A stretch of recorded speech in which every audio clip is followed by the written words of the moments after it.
Salut les Spartiates, salut les primates et salut à ceux entre les deux. Vous écoutez bien le 5e épisode d'En Direct de Gérardmer, la pastille, la petite pastille audio pour fêter les 10 ans de Cornelius Enzira. Nous sommes à la 33e édition du festival du film fantastique de Gérardmer. J'ai oublié international quelque part, c'est pas grave. Oui. Et je suis en compagnie de mes amis Draven. Bonsoir. Et Creepers. Et ouais, je suis de retour. Pour nous jouer un mauvais tour. Voilà, oui. Quel jour sommes-nous ? Et quel jour ? Alors, officiellement, on est dimanche 1er février, mais en vrai, là, on vient... il est quoi ? Il doit être minuit et demi. Hein, oui, c'est ça. Soir. 27. Ah, voilà, minuit 27. Là, vraiment, vous êtes... bref. En direct live. Je finirai pas cette phrase. Vous vivez la chose en temps réel avec nous. Voilà, donc on vous donne le ressenti, vraiment comme le ressenti de... Si vous étiez dans une conversation avec des festivaliers, peut-être vous-même, auditrices et auditeurs, vous êtes en ce moment même au Festival de Gérardmer et vous vous demandez bien qu'est-ce que trois cons comme nous ont pu penser des films qui ont été projetés jusqu'ici. Et puis si jamais vous n'êtes jamais venu au Festival de Gérardmer et que vous avez envie un peu de savoir à quoi ça ressemble quand on débriefe après une bonne journée où on s'est envoyé... moi j'ai dû faire 5 séances aujourd'hui. Moi 2. Très petite journée. Ouais, mais toi t'étais au Mycéliade. Oui, non ? j'étais d'astreinte Mycéliade. Oui. Voilà, Draven a... Et 4 films pour moi.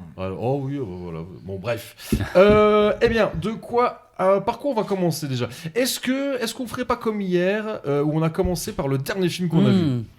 En plus, on était en train d'en parler, donc oui, chaud, donc autant voilà. Il y a bagarre en plus. Voilà, il y a bagarre. Donc, alors, je vais pas dire le titre en polonais parce que c'est un film polonais, mais qui le titre international, comme le Festival de films fantastiques, c'est Dead by Dawn. Dead by Dawn. Un film qui avait été projeté hier dans le cadre d'une La Nuit des Masques. La Nuit des Masques. Ah, en même temps qu'un autre film qui s'appelle Night of the Reaper, dont on parlera après, juste après, voilà. Mais parlons de Dead by Dawn et j'ai même envie de dire...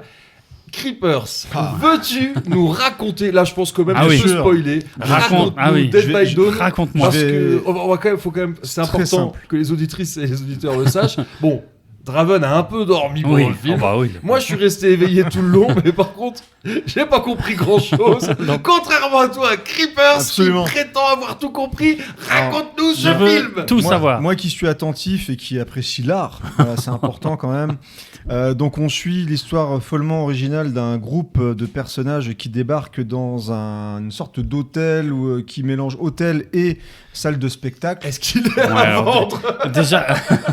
Déjà, ça, c'était pas clair. Hein. Alors, donc, mais je pense que c'est plus une salle de spectacle qu'un hôtel. Non, puis il faut juste que j'explique, parce que quand on fait des private jokes, il faut quand même les expliquer. Il y a eu, dans ce festival, il y a eu je ne sais pas combien de films avec des biens immobiliers des maisons à vendre. Voilà. Donc, celui-ci, il semble être un petit peu fermé suite à un problème avec un pendu, avec un prêtre exorciste, philosophe. Bah oui. Voilà, un philosophe prêtre quoi le exorciste.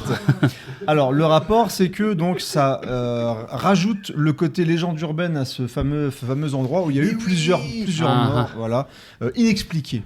Donc, ce groupe d'acteurs de théâtre débarque pour une représentation qui est mise en place par le propriétaire des lieux qui n'avait rien écrit depuis 30 ans. Voilà.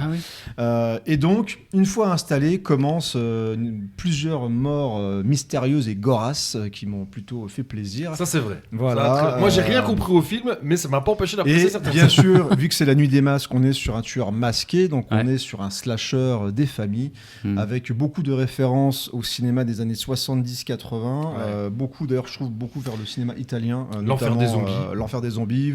Beaucoup de films de Fulci, opéra aussi.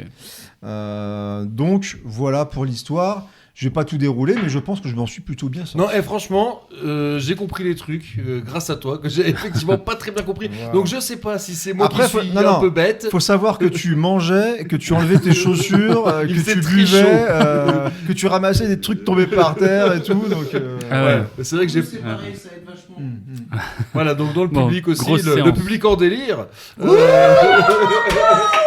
y a des gens qui viennent de comprendre des choses. Arrêtez. Très bien. Alors, ça se passait en 2023 ou dans les années 80 ? Non, c'est de notre époque. Ils avaient un iPhone. Bah oui, mais alors pourquoi des VHS ? Pourquoi des téléphones à cadran ? Pourquoi ? Moi j'ai vu le film, j'ai pas vu tout ça. Parce que la Pologne. Parce que tu peux La être à la fois Pologne. équipé du C'est- dernier iPhone Ah ouais. pour t'éclairer, mais d'une télé cathodique pour regarder les clips MTV. C'est dur la Pologne. Voilà. Ouais. Ah, ça, c'est Ok. Night of the Reaper. Là, t'es en train de nous raconter Ah non, l'autre non, film. non, il y avait non, aussi il y avait- regardez un il y clip, avait hein. les clips, mais bien si tu sûr. regardes pas les films, comment tu veux qu'on s'en Mais sorte Quentin. Le gardien de nuit qui est il y a un moment donné, Ouais, oui. quand il referme sa petite boîte là, Ah ouais. et ben il met la musique Ah, à j'étais fond, pas et il est- attentif, il est alors. fin content. Ouais, ok, c'est moi le problème alors. Là, Ah, ouais. pour le coup. Ouais, non, oui. mais alors, faut quand même dire, 22h30 à un film en polonais, il y a beaucoup de gens qui sont partis de la salle, et notamment au bout de quelques minutes seulement. Et c'est vrai qu'on s'est un peu posé la question, et l'explication la plus rationnelle, c'est peut-être effectivement que Non. s'envoyer un film en polonais à 22h30, Non. c'était un peu. Non, je Non, pense non, pas. parce s'il que était dans bien, le festival, ça passait. je pense que t'es prêt à tout. On a vu pas mal de choses, même assez Ouais, tard. ouais. Même des trucs un peu plus obscurs. Là, je pense que c'est aussi le genre. Je sais pas, moi généralement, déjà, quand les gens quittent les salles, moi c'est rare que je quitte une salle parce que Non, ouais, il j'ai jamais peut fait. y avoir une fulgurance au dernier moment, Ouais. des trucs comme ça. Puis bon, bah, par respect, je dirais, par ceux qui ont fait le film, au moins aller jusqu'au bout. Là, c'est vrai que bizarrement, enfin, moi qui ai bien aimé le film, du coup, je comprenais pas. En plus, il y a des gens qui partaient genre après le premier bras coupé. Et Ouais, je ça, dis, mais c'est non, vrai. justement, tu te C'est fais vrai motiver à Il y, rester a là, eu, quoi. il y a eu, parce qu'il y a, faut le dire, il y a quand même quelques moments de bravoure. Il y a une paire de scènes bien gore. Et c'est vrai qu'il y a des gens qui sont partis après les scènes gore. Là, j'ai vraiment Ouais. pas compris. Bah ouais, tu Non, par restes, contre, quoi. quand même un truc là qui moi, je ne suis pas épileptique, mais un truc qui m'a gêné. Oui. Et pourtant, on est prévenu. Il y a un Oui. carton Oui. au début du film nous C'est expliquant vrai. qu'il va y avoir beaucoup d'images clignotantes. Moi, il y a un moment, il y avait des effets stroboscopiques. C'était too much. Ah, pour c'était moi. la foire du trône. Hein. Ouais. Là, pour le coup, je ne regardais plus, mais pas parce que j'enlevais ouais, mes ouais. chaussures J'ai ou que beaucoup je mangeais kiffé, des c'est- noisettes. c'est Ah ouais. Mais parce que là, je pouvais pas, quoi. C'était. Je dormais, je n'ai pas vu ça. Ah non, ouais, non, à minuit, quand tu t'es envoyé, quand c'est le 5e film que Ouais, tu bah vois, oui, s'envoyer oui. des stroboscopes dans la Bah, écoute, tronche, je c'était t'avoue trop que justement, là où je vois que j'ai vraiment bien aimé le film, c'est que bah, tu sais, j'étais vraiment bien bien. Ah, j'ai réveillé. vu, toi, que t'es J'ai bien kiffé les Ok. moments vraiment. Puis j'ai trouvé que c'était bien Mais éclairé. t'as ri à mes blagues, quand même. Et j'ai ri à tes blagues. Mais oui, parce que c'est le genre de film où t'as envie de balancer 2-3 vannes, tu vois. À un moment, quand je vois le curé en train de boire sa petite popette, là, tu vois, ça aussi des Ah oui, private oui. jokes, mais il est en train de boire sa popette tranquille entre deux trucs d'attente avant le prochain spectacle. Mais j'ai trouvé ça joli. Il y a des gens en caleçon dans le public, je trouve. C'était. Elle est belle sa topette avec le petit Jésus dessus. Oui, là. oui, avec le crucifix. Alors, je crois qu'il Très y a stylé. quelqu'un dans le public qui va intervenir pour parler de la topette. Un spécialiste des Je suis topettes. un ceinture de topette. Et là, franchement, elle est magnifique. Une très belle topette en verre, très bien travaillée, peut-être en cristal, avec un Christ en croix dessus. Ouais. Ouais. Magnifique. Stylé. Très Il y a stylé. qu'en Pologne qu'on peut voir ça. Baigné de sang juste après. Ouais. Mais dans tous les cas, voilà, pour terminer sur mon avis, en fait, j'avais ce que je cherchais des fois dans ce type de festival. C'est-à-dire, il y avait quelqu'un, bon, clairement, un peu de citation quand t'es fan, entre guillemets. Moi, c'est des trucs qui peuvent me déranger un peu. Genre, vraiment, il y avait littéralement les moments d'opéra avec les trucs collés sur les yeux. Bon, voilà. En plus, le serveur, il les a très très mal collés. Genre, elle Oui, pouvait pas avoir mal. c'est hein, nul elle à fermait chier. les yeux, Oui, donc, c'est ridicule. Il a complètement En foiré fait, le la truc. torture de merde. Voilà. En fait, elle a un scotch collé sous Ah les ouais, yeux. ouais, Quelle ouais. horreur! Franchement, c'était vraiment le truc mal foutu. C'est très mal. Mais voilà, les séquences gore, je trouve que le masque il fonctionne bien. Les séquences où il apparaît avec la Ouais. musique qui tabasse, moi ça me plaisait bien.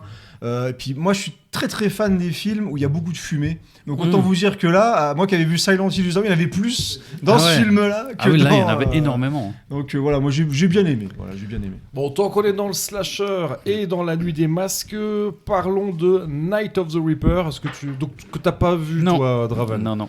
Je te laisse la parole, j'ai beaucoup parlé. Oui, bah honnêtement, alors moi, peut-être déjà petit disclaimer au départ, moi je suis pas tant client que ça de slasher. Pas que j'aime pas, mais c'est pas un genre que j'ai envie de creuser énormément. Ce qui fait que, ce que je veux dire, ça peut peut-être paraître contre-intuitif, ce qui fait que je suis très bon public concernant les slashers, parce que Le j'en ai peu que tu vois. voilà, j'en ai pas vu 50 000 et donc là, Night of the Reaper, alors on est vraiment sur maintenant un thème complètement éculé. Déjà un film avec un tueur masqué, des babysitters, Ah ouais. ça se passe Ah, quand dans même. les années 80. Ah oui. Là oui.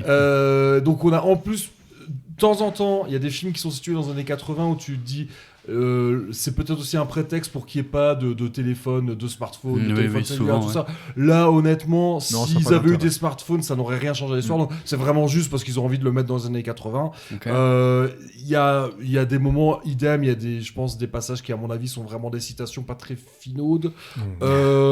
Mais, alors, tous les acteurs ne jouent pas très bien. mais les acteurs principaux, l'acteur qui joue le rôle du shérif et l'actrice qui joue le rôle de la babysitter, je trouve qu'ils s'en sortent bien.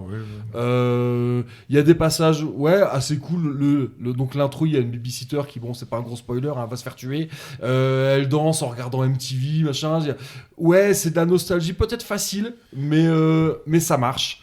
Et donc, il y a, d'un point de vue scénaristique, je pense qu'il y a quand même de certaines facilités. Alors, je t'avouerai que la raison de pourquoi le tueur fait ça, je crois que c'est une des raisons les plus foireuses que j'ai vues depuis un moment quand même. Parce que quand tu apprends la raison, ah bon, ok, très bien, t'es un peu susceptible. D'accord. Ouais, non, mais voilà, en fait, et c'est que j'ai entendu beaucoup de gens, parce que donc moi je l'ai vu à la MCL, donc je l'ai pas vu, donc là, ce samedi, je n'ai pas vu vendredi soir à l'Espace Lac dans le cadre de la nuit, comme c'était ton cas à toi, par contre. Mais j'ai entendu pas mal de gens en sortant qui disaient c'était nul, machin, alors que moi je fais ça va. Mais je pense que voilà, formellement c'était bien, j'ai trouvé. Après, ça manque de meurtre quand même, quoi. Oui, c'est vrai. C'est plus une enquête. C'est plus une enquête qu'un slasher. Moi, ça m'a gêné parce que, en plus, je trouve que le masque est plutôt sympathique. Mais comme j'expliquais en off à Draven, c'est que t'as vraiment pas beaucoup de meurtres et souvent on les voit via des VHS et pas forcément en direct. Ce qui fait que moi, ça me dérangeait d'avoir aussi peu de séquences. Ça jouait beaucoup sur du suspense. Je suis là, je suis pas là, je suis là, je suis pas là. Et puis finalement, il est pas là. Donc avec des boîtes par-ci par-là. Donc ouais, ça manquait un petit peu de meurtre. C'est pour ça aussi que le film dont on a parlé avant, Dead by Dawn, voilà, m'a plus marqué parce que j'ai eu un peu ce que je voulais. Et là, dans Night of the Reaper, en plus le titre est cool, voilà. Mais c'est un peu trop autocitation, je trouve, d'un genre, mais il va pas. Ça manquait de bourrinage, quoi. Moi, je voulais du bourrinage sur ce film-là. Bon, puis ça se termine avec Blue Oyster Cult. Le tueur, c'est Skeletor. C'est ça. Ouais.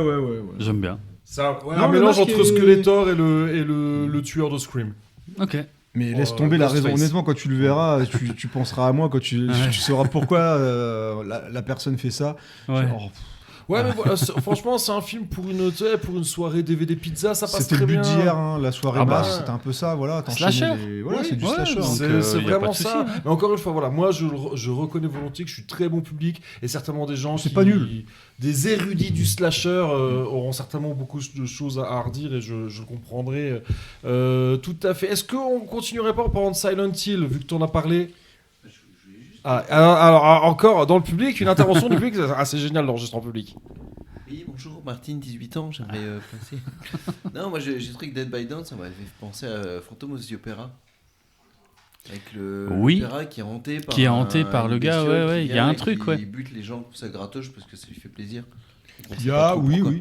Mais je pense que ça cite beaucoup ces films-là. Je pense je pense qu'il y a une influence lointaine, mais oui, clairement. Mais en plus foutraque. Ah oui. Est-ce que le public veut qu'on mette un 4e micro pour le public? Bon, le public on sent qu'il est à l'aise, mais à la fin. À la fin des podcasts, il a envie. Là, il est super à l'aise, il est en caleçon. Le public est en caleçon. Alors, oui, Silent Hill. Silent Public Hill. is back. Alors, Return to Silent Hill. Film aussi attendu que redouté par la plupart des gens qui sont ici. Déjà par les échos, par le beat stratosphérique que le film fait aux États-Unis et par les critiques assassines que je vois partout, mais vraiment partout. Moi, je vais être plus mesuré. Je suis pas un méchant. Je suis un vrai. Alors, j'aime pas le mot fan, voilà, mais j'aime beaucoup la saga Silent Hill, que ça soit le premier, le deuxième, enfin vraiment les premières parties de Silent Hill. Là, tu parles j'aime beaucoup. Film ou jeu vidéo? Alors là, je parle du jeu. On va dire, je positionne mon avis. Ouais. Donc, j'aime beaucoup Silent Hill 2. C'était un de mes jeux préférés pendant très longtemps. Donc Christophe Gans qui dit que c'est son jeu préféré, il y avait de quoi être plutôt content parce que moi le premier Silent Hill je le trouvais assez solide, même si il y avait vraiment des problèmes qui sembleraient être venus surtout de la production qui voulait plus de personnages, patati patata pour le grand public. Là il avait l'air d'avoir un petit peu les mains libres et dans ce qu'on voyait c'est qu'il voulait vraiment faire Silent Hill 2. Voilà. Quand tu vois le film tu te dis oui effectivement il a vraiment adapté Silent Hill 2 avec des rajouts. Et il semblerait aussi moins de budget. Ce qui se ressent un peu, je trouve, surtout dans le rendu visuel. Là où je trouvais qu'il avait trouvé un super équilibre visuel sur le premier, où il avait même redonné son style à lui dans la transformation de la ville en Silent Hill avec la rouille et tout. Ouais. Là, il recolle beaucoup plus aux jeux vidéo, ce qui peut donner un effet plus factice, j'ai envie de dire, au moment où l'univers de Silent Hill bascule vers le côté très, très rouillé, très sanglant, très sale, avec les monstres, etc. Et je trouve que ça fonctionne un petit peu moins, parce que t'y crois un peu moins aussi. Voilà. Sorti de là, je trouve que ça passe plutôt bien en termes de rythme, ça va même trop vite à un moment donné, ça court très vite et on enchaîne un petit peu les séquences avec les monstres, ce qui fait que t'as pas vraiment le temps non plus d'avoir peur, et c'est, je trouve, moins oppressant que le premier Silent Hill, ce qui est très bizarre parce que je trouve que le 2 était quand même beaucoup plus angoissant au niveau des thématiques, et là genre je pense à la scène des toilettes par exemple dans le premier Silent Hill, où tu crois, il y avait vraiment des thématiques qui étaient assez fortes. Là, c'est bizarrement même, alors que Silent Hill 2 est assez noir dans ses conclusions, parce qu'il y avait plusieurs fins, mais assez noir. Là, je trouve qu'il a pas forcément fait le bon choix au niveau de la conclusion du film. Et je peux comprendre ceux que j'ai entendus qui parlaient un petit peu de trahison au niveau de ce que racontait le jeu dans ces thématiques. Donc j'aime bien l'ambiance, la musique forcément, je trouve qu'il y a un beau travail sur les monstres assumés. Le film est très frontal, donc je pense que ça va laisser carrément de côté ceux qui n'ont l'habitude de voir que des films d'horreur. Les choix faits sont assez radicaux même, et je comprends que ça passe pas. Je peux comprendre, moi je vais être gentil, parce que je retrouve un univers que j'aime bien, et il y a quand même plus de mise en scène que dans Révélation, parce que ceux qui disent qu'il est moins bon que Révélation, voilà, mais il faut pas du tout s'attendre à un film du niveau du premier Silent Hill, qui était déjà fragile, mais qui était, je trouve, beaucoup plus maintenu en termes de fabrication. Voilà. Ok. Est-ce qu'on n'enchaînerait pas Qu'est-ce que tu as vu toi aujourd'hui, Draven? Parce qu'on t'a pas encore beaucoup entendu. J'ai pas vu grand chose en même temps. J'ai vu Silence qui dure moins d'1 heure. Que moi j'ai pas de encore vu. Donc ça on en parlera peut-être dans. Alors probablement qu'on refera. C'est peut-être le dernier enregistrement en direct de Gérard Armé. Je sais pas si demain on aura le temps d'en faire un. Donc mais peut-être qu'on en parlera dans le.